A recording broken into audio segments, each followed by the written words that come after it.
sobre o que está rolando no mundo, e principalmente no Brasil agora, e se você tem um mínimo de compreensão sobre realidade social no nosso país, você vai entender sobre o que eu tô falando e vai entender a minha indignação ao comentar sobre isso com vocês. Vim falar sobre o Enem 2020, sim, foi uma coisa que vocês me pediram muito, mas mesmo que ninguém tivesse me pedido, eu sinto que eu tenho uma responsabilidade com vocês.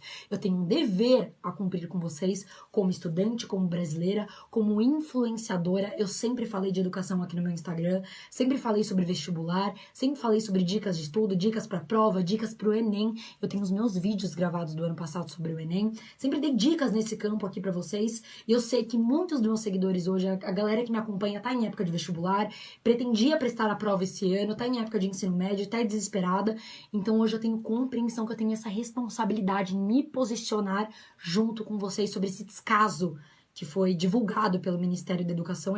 Chega a ser uma piada aqui, só que eu acho que vídeo de maquiagem é muito da hora, vídeo de receita, vídeo de academia é muito da hora, mas quando rola uma coisa dessa, assim, nós influenciadores temos a responsabilidade de dar a cara a tapa aqui, dar voz pra muita gente que não é escutada. Eu entendo a minha responsabilidade com esses 2,6 milhões de pessoas que eu tenho aqui no meu Instagram, e seria muito fácil falar sobre, eu tenho minha universidade privada, meu EAD tá funcionando, então nem vou falar sobre isso. E na minha cabeça isso é incabível. Então eu vim aqui me posicionar hoje com vocês. Antes de começar o vídeo de fato, quero aqui dizer pra vocês que eu pesquisei as melhores fontes possíveis pra falar sobre isso hoje. Vi o vídeo da Débora Ladin, enfim, ela é perfeita, eu acompanhei ela cotas já.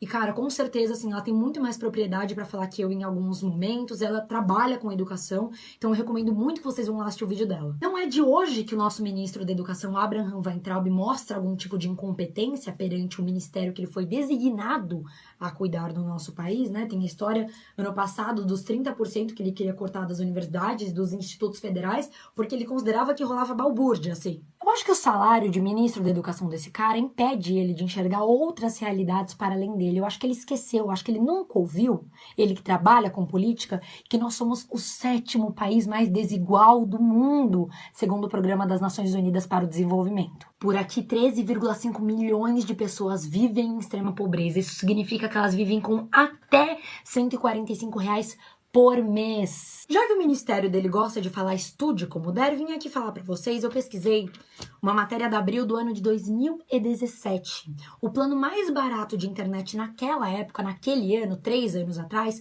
custava mais ou menos R$ 40, tudo bem? Agora a gente pega uma pessoa que vive com até R$ 145, você tá falando que em números arredondados é para ela gastar 30% do que ela ganha por mês em internet. Mas assim, tudo bem, você tem internet, mas aí você não tem aparelho nenhum, né? Até porque você ganha até R$ 145 por mês. 30% da população brasileira não tem acesso à internet. Vocês têm noção que isso é mais do que 60 milhões de pessoas? Em entrevista para a Jovem Pan em abril agora, mês passado, Abraham Weintraub disse que o objetivo do Enem é selecionar as pessoas mais qualificadas e mais inteligentes. Qualificadas, você diz? Dinheiro, né? O discurso da meritocracia aqui no Brasil, ele não nasceu ontem, tá? Ele é velho. E tem muita gente ainda que acredita nesse conto de fadas que é a meritocracia. Porque é isso que ela é, um conto de fadas. Eu gostaria de reiterar aqui pra vocês que nós somos a 7ª nação mais desigual do mundo. E pra quem não entende muito de meritocracia, eu vou aqui dar uma explicada rápida, tá? Pega uma arena.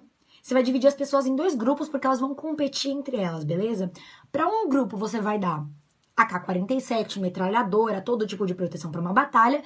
E para o outro grupo de pessoas, você vai dar aquelas faquinhas de cortar carne no prato, na cozinha, cortar legume no máximo, entendeu? Aí você botou esses 2 grupos para competir. No final, quem ganhou? Faz essa reflexão.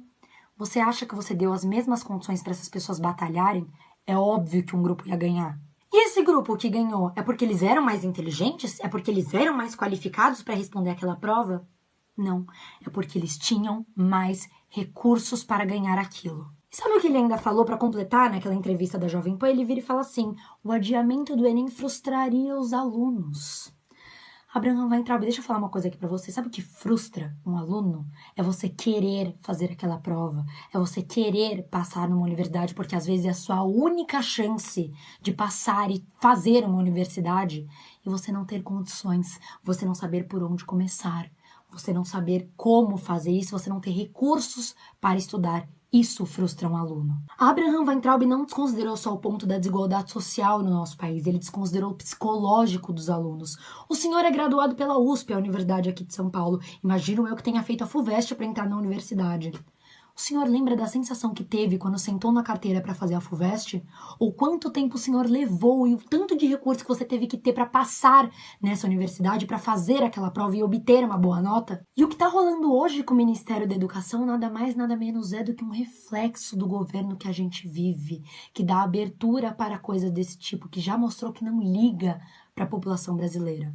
Uma hora é um e daí para 5.000 mortos. Outra hora é um estude como puder para 13,5 milhões de pessoas em extrema pobreza.